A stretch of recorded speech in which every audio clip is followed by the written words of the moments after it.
NFT। दोस्तों, आप लोगों ने रिसेंटली NFT, ब्लॉकचेन, इनमें से किसी न किसी चीज का नाम तो सुना होगा।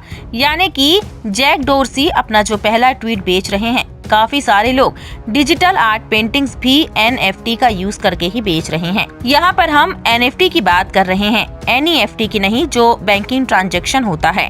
क्योंकि NFT मार्केट में टेक्नोलॉजी की दुनिया में निकल कर आया है, जो काफी ज्यादा यूनिक है, लेकिन इसके बारे में लोगों को ज्यादा अच्छे तरीके से नहीं पता है। तो इस वीडियो में हम एक्सप्लेन करते हैं NFT यानी नॉन फंजिबल टोकन्स।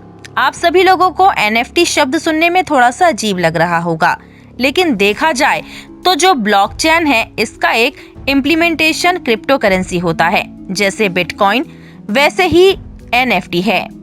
वह दूसरा स्टेप इम्प्लीमेंटेशन का है, और इम्प्लीमेंटेशन का फायदा ये है कि इसके अंदर जो अनमोल चीजें, बहुमूल्य चीजें, नायाब चीजें या फिर वन ऑफ काइंड चीजें होती हैं ना, वो बेच सकते हैं। इसका मतलब होता है, सिंपल सी बात है, एक चीज तो दुनिया में एक ही एग्जिस्ट करती है, दूसरी नहीं। मतलब 100 रुपए के नोट की वैल्यू 100 रुपए होती है। अगर हम उसमें 2 50 रुपए के नोट ले और उसकी वैल्यू भी 100 रुपए ही होगी।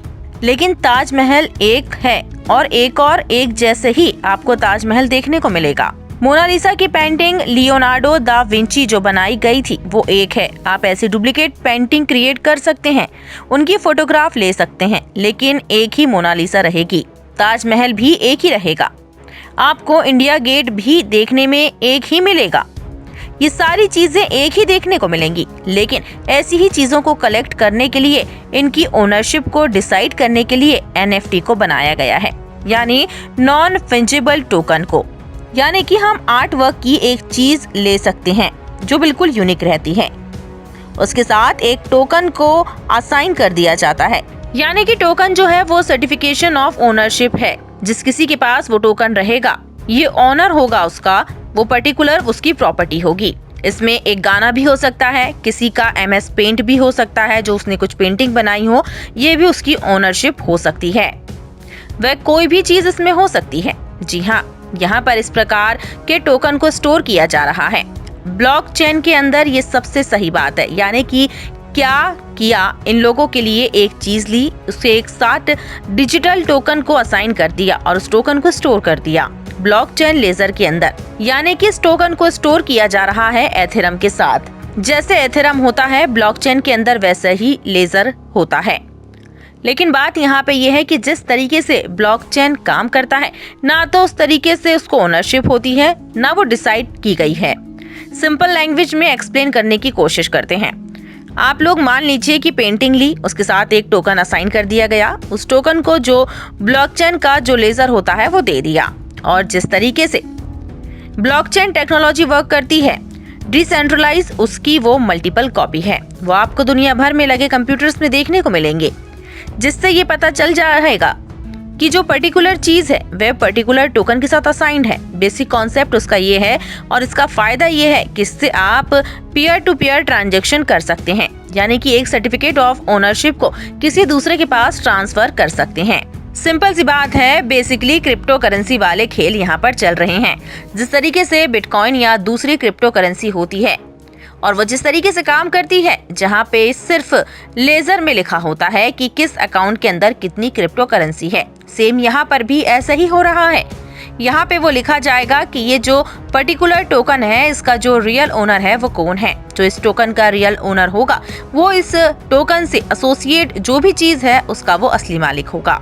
बेसिक कॉन्सेप्ट ये था कि उन्होंने इसको इसलिए डेवलप किया था कि लोगों ने इससे बीच में से अगर किसी सर्वर के पास में जा रहे हैं तो वो सारी चीजें गायब हो जाए, जो डायरेक्टली एक दूसरे के साथ लोग आपस में ट्रेंड कर सके। बेसिक कॉन्सेप्ट ये है कि एथेरम के साथ अब इसे रखा गया है, ताकि इसका सेपरेट ब्लॉकचेन भी आने वाला है, जो आने वाले समय में पॉसिबल हो सकता है। लेकिन सबसे बड़ी चीज ये है कि लोग इसे लेकर काफी ज्यादा सीरियस हो रहे हैं। लोग अलग अलग पेंटिंग खरीद रहे हैं, डिजिटल वर्क खरीद रहे हैं। यानी कि डिजिटल कोई पेंटिंग बनाई, उसके अलग अलग फोटोग्राफ्स तो मार्केट में देखने को मिल जाएंगे, लेकिन जो रियल फोटोग्राफ्स का है जो ओनर है, ना वो इससे डिसाइड हो सकता है, जैक डॉर्सी जो कि ट्विटर के फाउंडर थे, उन्होंने जो पहला ट्वीट किया था उसको भी उसकी जो ओनरशिप थी वो उन्होंने बेच दी। इस तरीके से देखें तो काफी सारे लोग हैं जो अपना ओरिजिनल आर्ट वर्क होता है वह लोगों को बेचते हैं। अब ये किसी तरीके का बबल भी हो सकता है ताकि हम किसी को रिकमेंड कर सकें कि NFT जाके खरीदें, क्योंकि ये बिल्कुल ही अलग चीज हो गई है, बिल्कुल अलग ही कॉन्सेप्ट हो गया है। बेसिकली NFT को बनाया ही इसलिए गया था ताकि बीच में जो मिडिल मैन वाली चीजें हैं वो सारी चीजें गायब हो जाएं और लोग आपस में चीजों का आदान प्रदान कर सकें।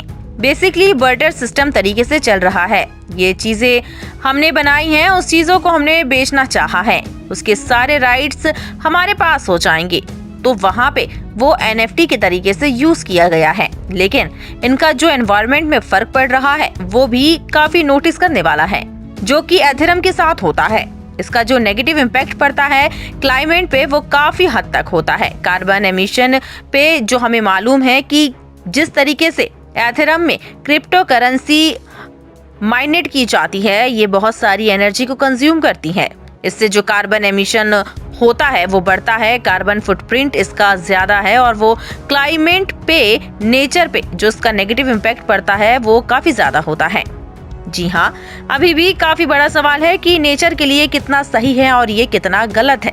बाकी इसे इसलिए बनाया गया है ताकि कम से कम समय लगे, कम से कम एनर्जी का यूज करके आप आसानी से ट्रांजैक्शन कर सके। लेकिन अभी के समय में जैसे हम एथेरियम से जोड़ा गया है वैसा इसका इलेक्ट्रिसिटी यूजेस होता है ना, वो बहुत ज्यादा हो गया है।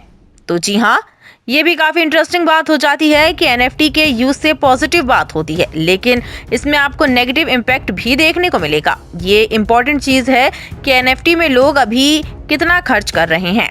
जैसे बात की जाए एक डिजिटल आर्ट पीपल क्रेप की, जो पिछले हफ्ते ही $69 मिलियन में बिकी है। ये काफी बड़ा नंबर हो जाता है और वो सब तो ठीक है, किसी ने $5 लाख देकर 2011 का कैट मीम भी खरीदा है। मतलब लोग काफी अलग अलग टाइप की चीजें कर रहे हैं, अलग अलग टाइप का कॉन्सेप्ट चल रहा है।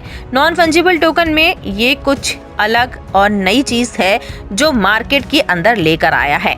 अब देखना ये होगा कि ये बबल है कि नहीं, इसके ऊपर अभी लोगों का इंटरेस्ट है और आने वाले समय में लोग सच में इसमें काफी इंटरेस्टेड रहते हैं।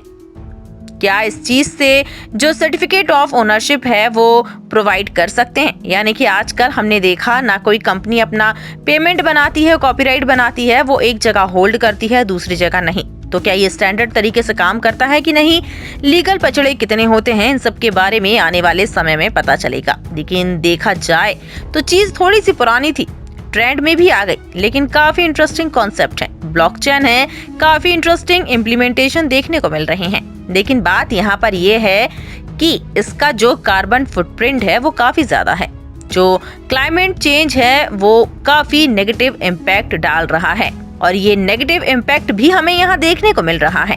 बाकी आप लोगों का NFT के बारे में क्या ख्याल है, हमें कमेंट करके जरूर बताएं। और ऐसी ही महत्वपूर्ण और रोचक जानकारियों की अपडेट्स को सबसे पहले जानने के लिए बने रहिए CIN न्यूज़ नेटवर्क के साथ।